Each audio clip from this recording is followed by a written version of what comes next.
Bamako le 8 mars 2021. Bonjour chers followers de Malikounda Fenouia TV et bienvenue à votre page d'actualité.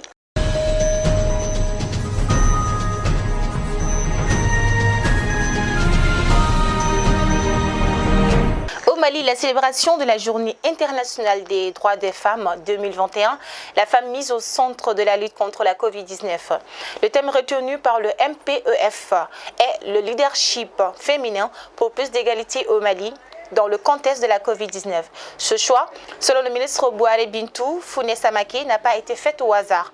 C'est en réponse à la pandémie, les femmes sous l'égide de mon département se sont investies pour ralentir l'avancée de la maladie à travers des actions ciblées, indique le ministre. L'objectif général de ce choix est de renforcer la prise en compte des besoins pratiques et stratégiques des femmes pendant et après la pandémie de Covid-19.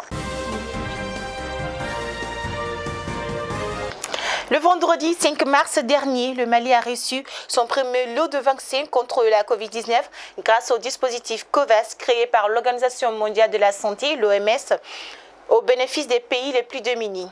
Le lot composé de 396 000 doses de vaccins anti-Covid-19 a été réceptionné à l'aéroport international de Bamako et c'est là par la présidence de la transition, M. Mbandao. C'était en présence du Premier ministre, M. Mokhtar Ouane, de la ministre de la Santé et du Développement social, Fanta Sibi, du chef de la MINUSMA, Mahamat Saleh Anadif, de la représentante de l'UNICEF au Mali, Sylvie Fouette, et du représentant de l'OMS, Dr Jean-Pierre Baptiste. Le ministre de l'Environnement, de l'Assainissement et du Développement durable, Mme Bernadette Keita, accompagnée de son collègue de l'économie et des finances, Alousseini Sanou, a dirigé le jeudi dernier, dans un hôtel de la place, la première rencontre de la coordination gouvernementale du Fonds Climat, Troïka, du Fonds Climat. C'était en présence des représentants du Royaume de Suède, Karim Isaksson, du Programme des Nations Unies pour le développement PNUD, Joe Schweig et de plusieurs autres partenaires techniques et financiers. La rencontre de haut niveau se tenait plus de 6 ans après la création de cette instance d'échange et de dialogue. À ce titre, a ajouté Mme Bernadette Keita, il contribue à l'atteinte des objectifs du développement durable ODD.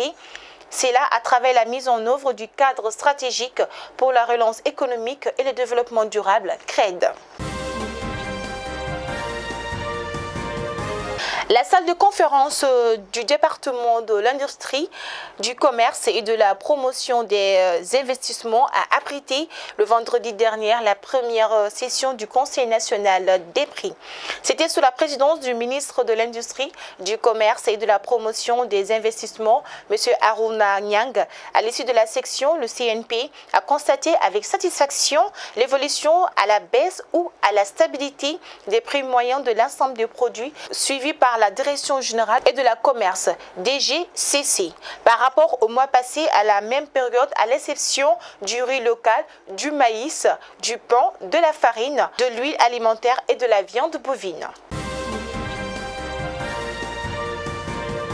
Affaire de déstabilisation des institutions de la transition, le SAM et le SILMA invitent à cesser les attaques contre les magistrats en charge du dossier. Les deux principaux syndicats de la magistrature viennent de rendre public un communiqué conjoint dans lequel ils dénoncent des manquements envers certains magistrats en charge du dossier dit de complot contre le gouvernement.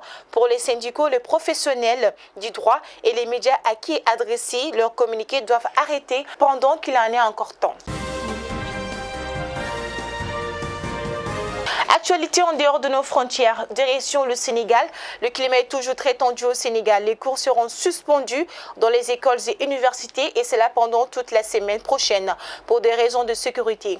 Selon le gouvernement sénégalais, plusieurs entreprises ont déjà annoncé qu'elles resteraient fermées avec ce lundi. Cet appel donc à de nouvelles manifestations pour 3 jours lancées par le nouveau mouvement de défense de la démocratie.